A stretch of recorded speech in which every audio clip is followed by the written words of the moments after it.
Are you tired of those nagging aches and pains that seem to have become your constant companions? Or maybe you're noticing more stiffness in your joints than you used to, and it's making you wonder if this is just an inevitable part of getting older? Well, I've been there, and I can tell you, it often feels like inflammation is just part of the package after 50. But what if I told you it doesn't have to be? What if we could fight back, not with more pills, but with something as simple and enjoyable as the food on our plates? It's a question that sent me down a real rabbit hole of discovery, and I'm so excited to share what I've learned with you today. Now, this isn't just about a little bit of soreness. Chronic inflammation, as I've come to understand, is a much bigger deal, especially for us. It's like a silent fire burning inside our bodies, and it's surprisingly common in folks over 50. I was reading some general health reports, and the numbers are quite startling. It seems a significant percentage of us are dealing with this on a daily basis. And the thing is, it's not always obvious. It can show up as arthritis, sure, but it can also be linked to heart disease, diabetes, and even those frustrating senior moments with our memory. Think about it, our bodies are constantly working to repair themselves. When we get injured or sick, inflammation is actually a good thing. It's our body's natural defense mechanism. But when that defense system stays switched on, day in and day out, that's when the trouble starts. It's like the body forgets to turn off the alarm. From what I've gathered through my research, this can happen for a lot of reasons. As we age, years of wear and tear, changes in our immune system, and yes, very often, the kinds of foods we've been eating for decades.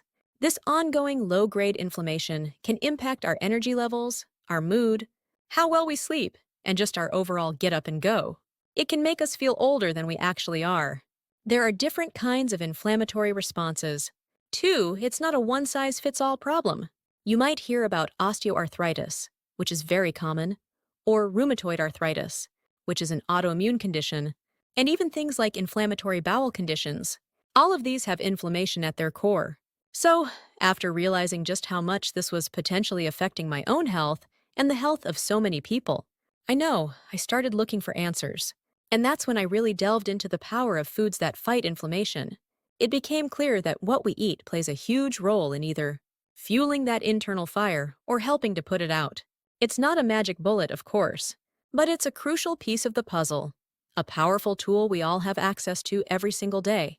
Let me tell you, the benefits of focusing on anti-inflammatory foods are pretty amazing. And this isn't just hearsay. I spent hours, and I mean hours, reading through information from really reputable sources. For instance, after spending hours reading studies, I was amazed to find that the National Institutes of Health, NIH, has shown that diets rich in anti-inflammatory compounds can significantly reduce markers of inflammation in the body.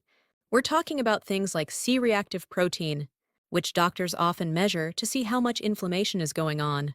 Then I stumbled upon research from the American Heart Association, AHA, and they've highlighted how these same eating patterns can drastically lower the risk of heart disease, a major concern for our age group. They talk about improved cholesterol levels, better blood pressure, and healthier arteries. And it doesn't stop there. Apparently, a groundbreaking study from Johns Hopkins revealed that an anti-inflammatory diet can play a role in protecting our brain health, potentially warding off cognitive decline and keeping our minds sharper for longer. The Mayo Clinic also chimes in, discussing how these foods can alleviate joint pain and stiffness associated with arthritis, making daily movement easier and more comfortable. It's not just about managing existing conditions either, it's about prevention. Think about improved gut health, better blood sugar control, and even a stronger immune system. It's about enhancing our overall quality of life, giving us more energy, and helping us feel more vibrant. It's like giving your body the best building blocks to stay strong and resilient. Now, this is where it gets really practical. And this is the part that I found both shocking and empowering. Let's talk about the worst food combinations. The things that can really fan those inflammatory flames, especially when eaten together or with foods that are otherwise healthy.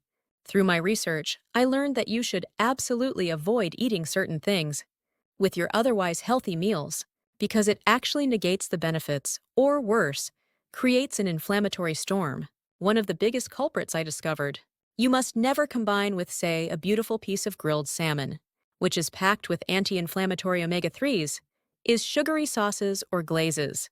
Think teriyaki glaze loaded with sugar, or a sweet chili sauce. That sugar overload can spike your insulin and promote inflammation, essentially canceling out the good work of the fish. It's like taking one step forward and two steps back. Another one that really surprised me is combining red meat, especially processed meats like sausages or bacon, with refined carbohydrates. So, a bacon cheeseburger on a white bun with a side of fries? From an inflammation perspective, I've learned this is a triple whammy. The saturated fats in the meat, the processing, and then the easily digestible carbs all contribute to inflammatory pathways. I read in a summary from a European nutritional conference that this combination can lead to a prolonged inflammatory response in the body, lasting for hours after the meal. And don't even get me started on deep-fried foods paired with sugary drinks. Imagine you've had a lovely salad full of colorful veggies. If you then have fried chicken and a large soda, the trans fats and advanced glycation end products ages from the frying process, combined with the massive sugar hit, can, as I understand it from my readings on metabolic health, send your inflammation markers soaring. It's a combination that many of us might not even think twice about, but it's one I'm definitely avoiding now. Also, heavily processed snacks, those cookies and chips, often contain unhealthy fats and refined sugars. When you eat those alongside, say, a healthy fruit smoothie, thinking you're balancing it out, the processed elements can still trigger inflammation. I've learned it's often better to just skip the processed item altogether. But here's the exciting part: the best food combinations that can supercharge the fight against inflammation. What I found incredibly helpful is to strategically combine anti-inflammatory foods, because it turns out that some of them work even better together. It's like creating a symphony of healing in your body. For example, what I learned is to always eat turmeric with black pepper for maximum benefits. Turmeric contains curcumin, a powerful anti-inflammatory compound. However, our bodies don't absorb curcumin very well on its own. But get this: a little bit of black pepper, which contains piperine, can boost curcumin absorption by up to 2,000%. I read this in several studies mentioned by holistic health practitioners. So, when you're making a curry, or even adding turmeric to scrambled eggs or a smoothie, always add a pinch of black pepper. A simple recipe I love is golden milk, warm almond milk, turmeric, a pinch of black pepper, ginger, and a touch of honey. It's soothing and incredibly anti-inflammatory. Another fantastic pairing is leafy green vegetables like spinach or kale. With healthy fats like olive oil or avocado, the vitamins in leafy greens like vitamin K are fat-soluble. This means your body needs fat to absorb them properly. So, a big salad with an olive oil-based dressing isn't just tasty, it's a powerhouse of absorbable anti-inflammatory nutrients.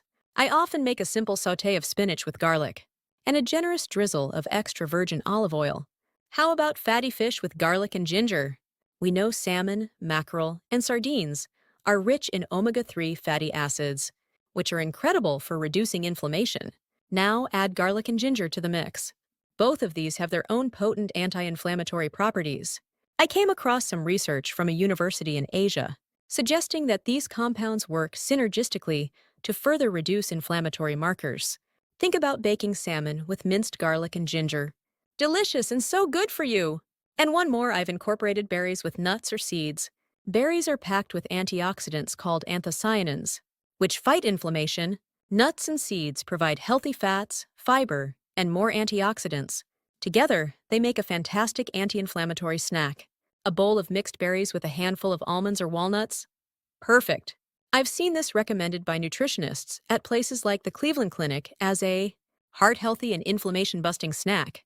Now, since so many of us find that inflammation impacts our sleep, or that poor sleep makes inflammation worse, I wanted to add a section on something I've found makes a real difference: our sleep environment and lifestyle tips. Creating an optimal sleep environment is key. I've made sure my bedroom is as dark as possible. Blackout curtains are a game changer, keeping the room cool around 65 degrees Fahrenheit or 18 Celsius has also really helped me. Noise can be a big disruptor, so if you live in a noisy area, consider earplugs or a white noise machine. And of course, a comfortable mattress and pillows are non-negotiable. Beyond the bedroom, a relaxing bedtime routine is something I swear by now. About an hour before bed, I dim the lights and put away my phone and tablet. That blue light really does mess with your body's melatonin production. Instead, I might read a book, a real one, or listen to some calming music. I've also found that getting some sunlight exposure during the day, especially in the morning, helps regulate my internal clock, making it easier to fall asleep at night.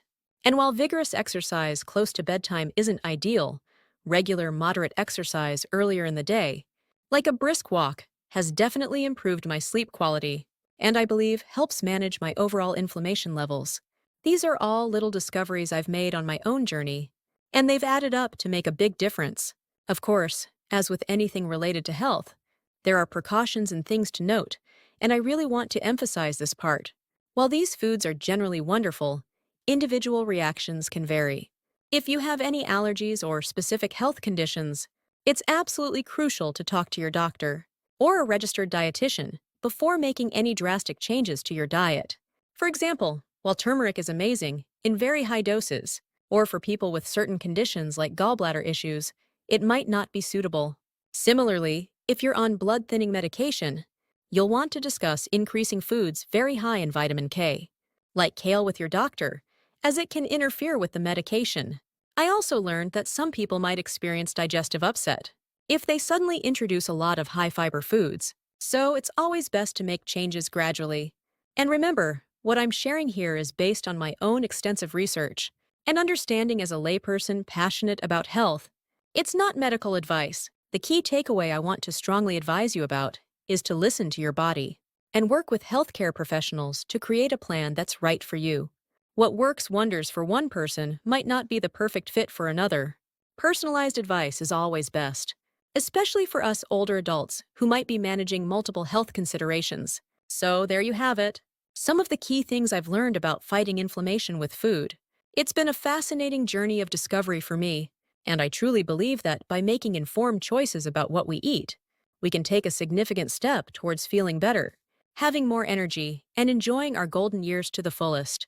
If you found this information helpful, please do give this video a thumbs up, and I'd be thrilled if you'd subscribe to the channel.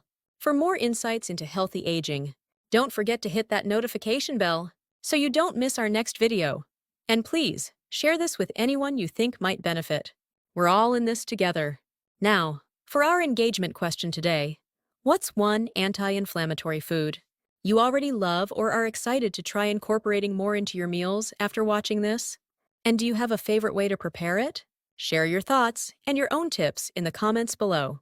I love reading your experiences and learning from this wonderful community.